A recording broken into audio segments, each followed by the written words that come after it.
This is one of our care insights, real situations we see while supporting families at home. A family asked me something I genuinely respected. They said, "What is the caregiver actually doing during the quiet hours? How do we know they are staying engaged?" That is one of the most honest questions a family can ask, and it deserves a real answer. Here is what research tells us. According to PHI, the Paraprofessional Healthcare Institute, annual caregiver turnover in home care exceeds 60%. One of the leading drivers is not pay. It is lack of purpose and lack of connection to the person they support. That means the person who was here last week may not be here next week. And that gap is where trust breaks.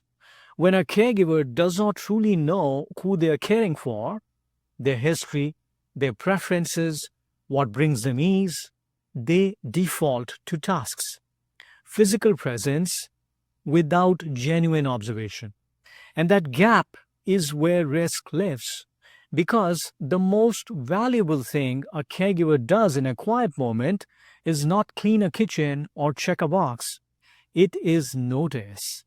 A small change in appetite, a shift in how someone walks across the room, a mood that is slightly different from yesterday.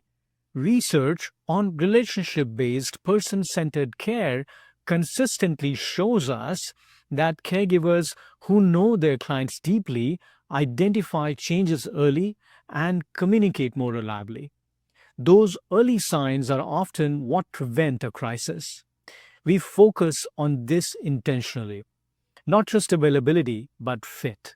Consistent alignment, a care plan that gives the caregiver something meaningful to do in every hour, including the calm ones. This family then felt the shift within weeks, not because more was happening visibly, but because the right things were happening quietly.